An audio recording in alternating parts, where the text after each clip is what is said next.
Como combinado, nós vamos começar agora uma série sobre literaturas africanas de língua portuguesa. Eu vou começar com os contos, porque depois nós passamos para uma leitura um pouco mais complexa, né? O primeiro conto que eu vou comentar, tá? Não é uma análise profunda, é um comentário que instigar você a ler, esse é o nosso objetivo, né? É um conto do Luandino Vieira que se chama Fronteira do Asfalto. O título já persuade, né, a pensar em Bakhtin, né, a questão do cronotopo. Então, esse cronotopo ele vai se desenvolver no conto em diversas esferas, tá? Vou fazer um resumo bem rápido do conto aqui para que você entenda a história. Nós temos duas personagens, o Ricardo, que é negro e mora no Museque, a Marina, que é branca e mora na Baixa, os dois em Angola, e a mãe da Marina, né, é pressionada pelas amigas, pede à filha que pare com a amizade com o Ricardo. Essa amizade se constituiu quando a mãe do Ricardo começou a trabalhar ali na casa, né? Ela lavava roupa para a mãe de Marina. Enquanto eles eram criança, podia brincar, podia ter amizade, mas chegou a adolescência, não podia mais, porque corria um risco, né, de sair uma paixão ali. E Ricardo, inconformado com isso, vai até a casa da Marina à noite pedir uma explicação para ela. Quando ele está voltando para o Museque, um policial o aborda, eles pulando o muro da casa da Marina, entende que ele estava ali para furtar ou fazer algo pior, e como ele não atende ao pedido de parar, ele atira e o menino morre. Né? Então, essa é a história cruel, atual, né? Mas resumidamente esse o conto. É um conto muito curto.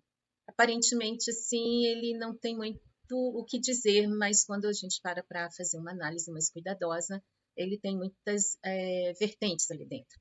Eu vou pegar o cronotopo da fronteira hoje para trabalhar nesse ponto.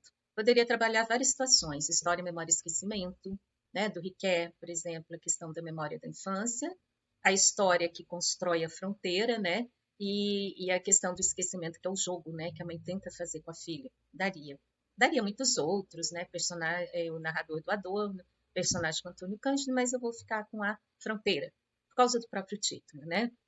Então, eu tenho uma fronteira física. Ela é bem marcada ali no ponto, né, a partir do título. Então, a fronteira ela estabelece o que? Uma divisão, uma separação, um impedimento.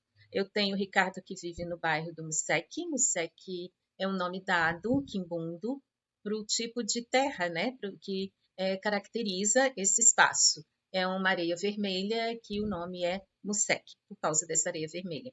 Ali não há mínima condição de higiene, né? As casas são de papelão, com tipo, algumas ainda têm alguns outros materiais, mas geralmente são casas de um único cômodo em que todo mundo habita ali junto, né? Uma família inteira. É um lugar de pobreza, é um lugar muito perseguido pela polícia, muito semelhante às nossas favelas aqui no Brasil, né? Ali também há brancos, mas a predominância dos moradores são negros. Isso são os museques, tem vários ali em Angola, né? A parte do asfalto geralmente era destinada ao colonizador. E nós estamos nesse período, tá? O período colonial em Angola. E esse bairro tinha casas que tinha uma melhor condição de higiene, ali tinha banheiros, cozinha, sala, né? Todas as divisões de uma casa, inclusive o quarto da Marina é descrito com cor de rosa, tinha jardins com rosas, violetas, postes de luz, enquanto no Museque havia as plantas típicas de Angola, né? A mulemba. Então, o narrador vai construindo esses dois espaços, né? A Baixa, esse lugar como uma representação portuguesa, europeia, com seus valores, enquanto o Museque teria uma representação mais angolana. Então, eu tenho essa primeira divisão. Não era permitido ao negro percorrer livremente esse asfalto. Né? E o Ricardo, na tentativa de buscar explicações com Marina, ele rompe essa fronteira, uma fronteira interdita para ele.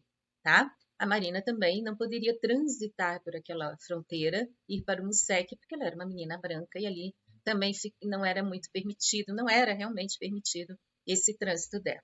Então, eu tenho essa fronteira geográfica e física, mas eu também tenho uma fronteira social e racial, né, que esse espaço vai representar. Então, primeiro, a fronteira social, socioeconômica, vamos chamar assim. Museque, espaço pobre e de miséria. Baixa, um espaço mais privilegiado. Tá? Então, eu já tenho uma divisão aqui, uma fronteira socioeconômica. E a terceira fronteira que eu chamaria aqui eu vou chamar aqui de fronteira racial, né? Porque o MUSEC é o espaço dos negros, na sua predominância, como eu já disse. O próprio Landino morou no MUSEC, né? E ele é branco. E eu tenho o asfalto predominantemente branco. Então, veja que é uma fronteira que vai abrindo outras fronteiras, né? E, por fim, eu tenho uma quarta fronteira que eu chamaria, não sei se você encontraria mais uma além dessas quatro. Se encontrar, você escreve aqui que eu vou gostar muito de saber. É a fronteira da infância e da adolescência. Por quê? Porque na infância, o Ricardo e a Marina podiam brincar livremente, eles podiam conviver, ele podia frequentar a casa dela, a mãe dele lavava roupa para a mãe da Marina. Então, era tudo permitido. Quando chegou a adolescência, foi cortada essa relação de amizade entre eles. Então, essa eu chamaria de uma quarta fronteira. Tá? Ele é um conto muito pequenininho. Eu acho que uma página e meia de um livro, se for muito, né? Mas ele instiga muitas outras leituras, tá? Então, eu fecharia nessas quatro fronteiras. E quando o Ricardo tenta romper com essas fronteiras, que não é permitido, ele morre. Né? E o sangue dele vermelho cai, né? Ali, marcando, ele morre, parte do corpo